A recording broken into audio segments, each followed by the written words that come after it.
কি গো মা, একটু ক্যামেরার দিকে তাকাও। চুপ করে রান্না করে যাচ্ছ? চুপ করে রান্না করে যাচ্ছি বন্ধুদের দেখিয়ে দে যে এইরকম আমি আজকে মাছের এরকম গোটা গোটা মুড়ো দিয়ে এরকম মুগের ডাল সেদ্ধ করে রেখেছি। দেখো বন্ধুরা, মুগের ডাল রান্না করব আমি, কিন্তু হ্যাঁ হয়তো আমি শুকনো লঙ্কা বেটে রান্না করি তাই একটু রং চঙে হয়, কিন্তু খুব কম মশলা। এতে আমি শুধু একটু আদা দিয়েছি, জিরে দিয়েছি, জিরে বেটে দিয়েছি, আদা রসুন জিরে আর এই যে টমেটো আর শুকনো লঙ্কা তেজপাতা আর গোটা জিরে তো ফোড়ন থাকবে। এই দেখো মশলা খুবই কম, যার জন্য হ্যাঁ শুকনো লঙ্কায় খেলেও আমাদের কোনো অসুবিধা হয় না। খুব কম মশলা দিয়ে রান্না করি, কিন্তু টেস্ট হয়।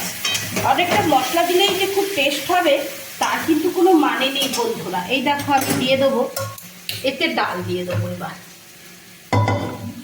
এই ডাল দিয়ে দিলাম। অনেক মশলা দিয়ে আমি রান্না করি না, যার জন্য আমাকে অনেকে কমেন্ট করে যে এত খেলে শরীর খারাপ হবে। আমি জানি কিছু হবে না, এতে এটা আমরা খেয়ে থাকি। আর এরপরেই দিয়ে দেবো এই মুড়োগুলো, কেননা মুড়োগুলো অনেকটা ফোটার ব্যাপার আছে এর সঙ্গে। মুড়োগুলো ভাঙবে না মা? না, মুড়োগুলো ভাঙবে মানে এরকম গোটা গোটাই দিয়ে দেবে, তাই তো? গোটা গোটাই মুড়ো দিয়ে আমি এইরকম মুগের ডাল রান্না করছি। এইরকম দেখো, এই দেখো, হ্যাঁ এর মধ্যে বেশি কিচ্ছু লাগে না, দেখেছো? এবার ফুটবে, একটু ভালো করে ফোটাতে হবে। মানে তুমি বলতে চাইছো যে রংটা একটু লালচে, মানে লাল লাল হয়, কিন্তু হ্যাঁ কিন্তু সেটা আর কি মানে খুব একটা যে বিশাল মশলাপাতি আছে তা নয়। মশলা বেশি মশলাপাতি দিন, আমি নিজে বেটে রান্না করি। শিল দেখিয়ে দে বন্ধুদের, ওই দেখো বন্ধুরা আমি শিল বেটে তুলেছি ওখান থেকে, শিলে বাটা আমার রান্না, দেখেছো?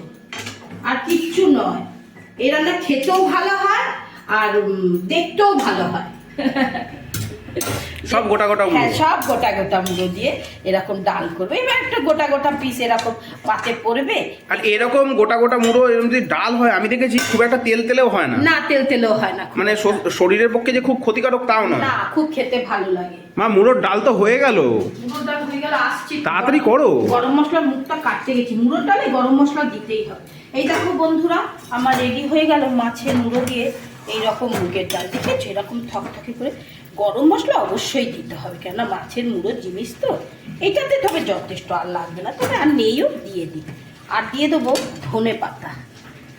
খুব অল্প মশলাতে কিন্তু আমি রান্না করেছি বন্ধুরা, হ্যাঁ রান্না করেছি। তোমরাও কিন্তু এইরকম ভাবেই রান্না করবে। এই দেখো ধনে পাতা কাটার দরকার হলো, আমি হাতে করে ছিঁড়েই দিয়ে দিই। হাতে করে ধনে পাতা ছিঁড়ে দিই? হ্যাঁ হ্যাঁ, হাতে করে ছিঁড়ে দিই। বাহ, খুব সুন্দর হয়েছে মা দেখতে, জানো তো? হ্যাঁ হ্যাঁ, খুব সুন্দর হয়েছে দেখতে। এটা খেতেও ভালো হয়, দেখতেই শুধু সুন্দর নয়, এই খেতেও ভালো হয়। তবে কিন্তু এটা আমি এখন চাপা দিয়ে রাখবো, চাপা দিয়ে দেবো। রেডি হয়ে গেল আমার এইরকম মাছের মুড়ো দিয়ে মুগের ডাল। দারুণ দারুণ দারুণ।